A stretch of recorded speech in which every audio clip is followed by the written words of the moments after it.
코스피 3300선 돌파, 삼성전자, SK하이닉스 새로운 시장 주도주인가? 그럼 무엇을 알아볼 것인가? 첫 번째, 코스피 지수 다음 주에도 신고가 행진. 두 번째, 외국인은 SK하이닉스, 기관은 삼성전자. 세 번째, 순환장세가 아닌 주도주 장세로 전환.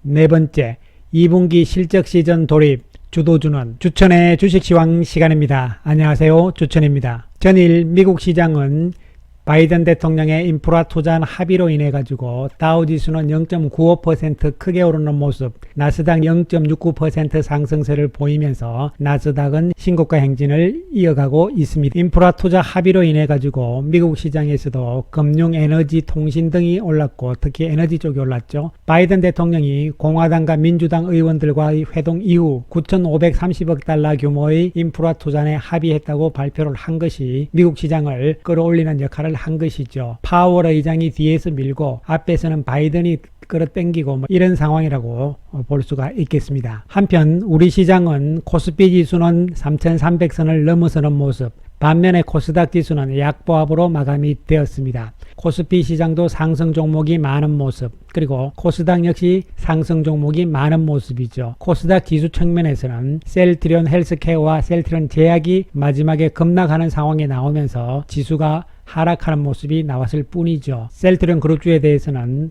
오늘자 셀트리온 영상을 보시기 바라겠습니다. 외국인들은 오늘 2,400억의 거래소 매수, 코스닥에서는 377억의 매수 우위를 보였습니다. 외국인들이 오늘 많이 산 종목은 SK하이닉스와 LG화학이죠. 그 다음에 신풍제약, HMM, 호텔신라, 펜오션, 이마트, 포스코 등을 매수하는 모습이고, 매도하는 종목은 카카오와 삼성전자, 그리고 SK이노베이션, LG전자, 네이버, 기아, 현대차 등을 매도하는 모습이 나타났습니다. 특히 외국인들은 SK하이닉스 쪽에 집중을 하는 모습이 나왔잖아요. 반면에 삼성전자는 매도를 했어요. 하지만 국내 기관 투자가들은 어제부터 삼성전자를 매수를 하고 있는 것이죠. 그 이유는 첫 번째로 봤을 때 외국인들 입장에서는 지금 현재 돈이 지금 들어오지 않고 있는 상황이잖아요. 어저께도 말씀을 드렸지만 외국인들 자금, 특히 미국 쪽의 자금들이 우리 시장으로 들어오지 않고 있는 상황입니다. 미국의 아이쉐어, 세계 최대의 자산운용사인 블랙락이 운용하는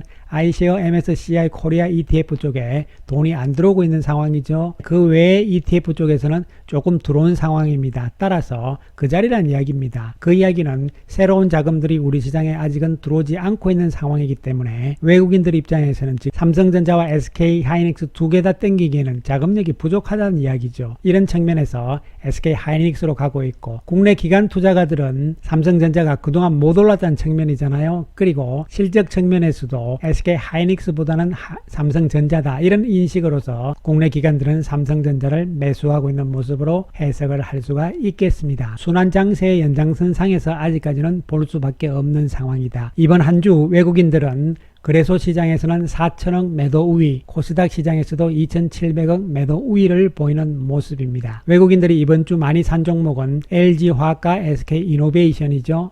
그리고 많이 판 종목은 카카오와 삼성전자가 되는 것이죠. 그래서 외국인들은 한쪽을 팔아야만 또 한쪽을 가져가는 이러한 지금 자금적인 측면에서의 애로점이 있다, 이렇게 보는 것이죠.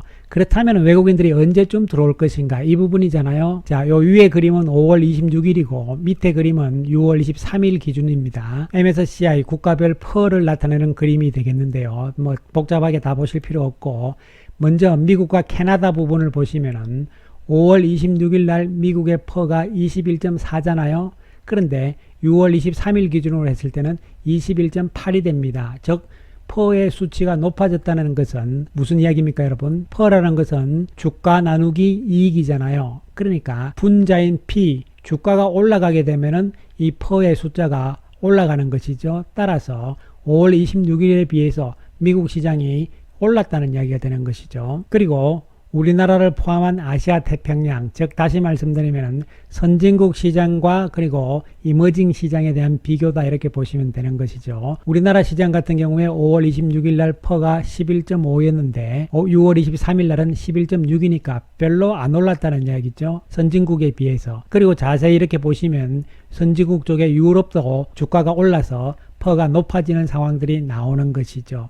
이 그림을 왜 보여드리느냐 하면은요, 선진국 시장이 주식 시장이 좋다는 이야기잖아요. 그러면 선진국 시장 쪽에 들어가 있는 이 글로벌 자금들이 그쪽으로 계속 머물러 있는 현상들이 나타나는 것이죠. 선진국에 있는 자금들이 신흥국 이머징으로 오기 위해서는 첫 번째, 선진국 시장이 여기서 더 많이 올라가야 된다는 것이죠. 그렇다면은 과열의 분위기가 나오기 때문에 이익 실현을 하게 되어 있는 것이죠. 그 돈들 가지고 상대적으로 덜 올라 있는 이머징으로 돈을 옮기는 것이죠. 지금은 현재 그런 상황이 아니라는 것이 중요한 포인트가 되겠습니다. 따라서 외국인 자금들이 우리나라 시장으로 좀 더 강력하게 유입이 되기 위해서는 물론 환율 문제도 있기는 하지만 선진국 시장이 여기서 더 올라가는 상황이 나와야 되고, 선진국 시장이 여기서 더 올라가게 되면은 그 이후에 어느 정도 조정 과정 내지는 좀 과열의 분위기가 나오는 그런 시점부터 이제 이머징 국가 쪽으로 돈이 들어올 것이다, 이런 측면으로 해석을 해야 되는데, 그러면 구체적으로 그게 언제쯤 될 것이냐는 잘 모르죠. 잘 모르나 그 시점은 그렇게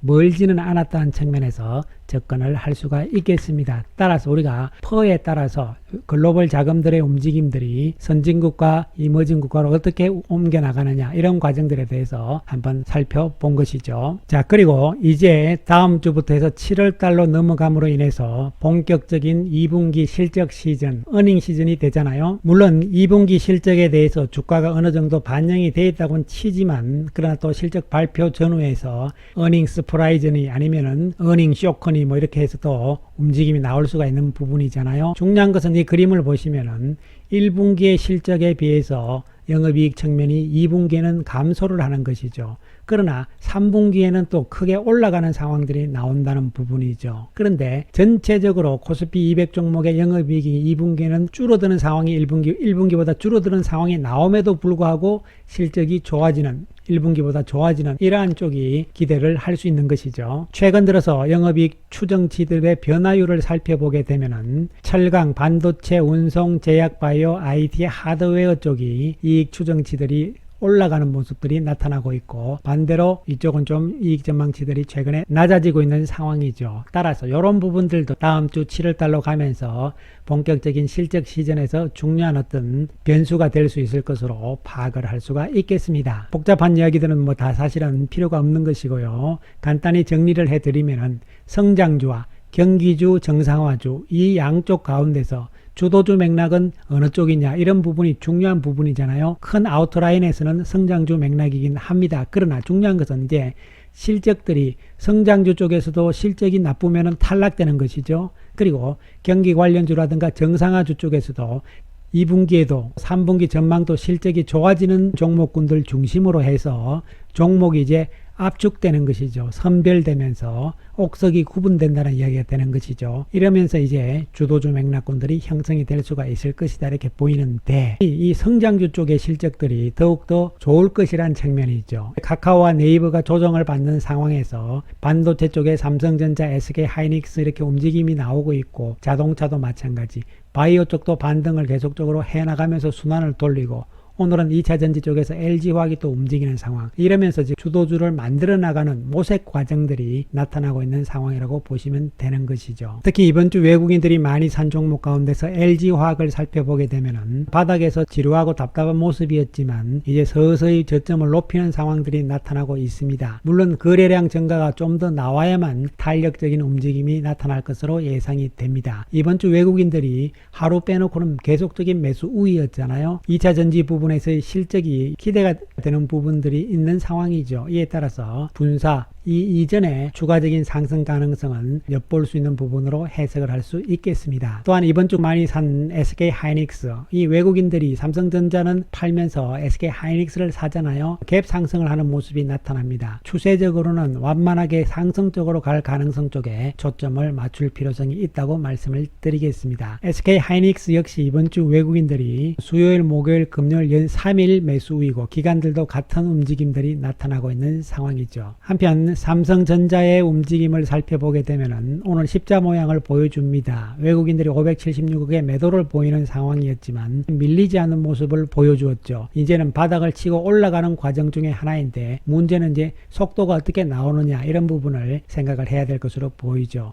한편 카카오는 단기 조정이 조금 더 이어질 가능성 쪽이니까요. 시간을 조금 더 두고 지켜봐야 될 것으로 보이고요. 현대차도 양호한 모습이죠. 이젠 여기선 잘 밀리지 않고 있는 상황입니다. 추세적으로 저점을 계속 높이는 상황들이기 때문에 긍정적인 시각이 필요해 보이고요. 셀트리온은 오늘 폭락하는 상황이 연출이 되었습니다. 외국인들은 9억 매수 우위를 보였는데요. 셀트리온과 셀트론 그룹주들이 거의 투매 분위기가 나오는 상황이었잖아요. 이 부분에 대한 구체적인 내용은 오늘자 셀트리온 영상을 보시기 바라겠습니다. 결론적으로 정리를 드리면은 다음 주 시장의 상승 기운은 계속적으로 이어질 가능성이 있다는 측면으로 접근이 되고, 외국인들이 아직까지는 적극적인 움직임을 보이기보다는 소극적인 모습을 좀 더 보여줄 것으로 예상이 됩니다. 다음 주에도 순환의 구도는 계속 나올 것으로 보이지만 이러한 과정들을 거치면서 성장주 중심으로 주도주들이 형성이 되는 과정이기 때문에 성장주 쪽에 포커스를 맞춰 나가는 자세가 필요해 보입니다. 감사합니다.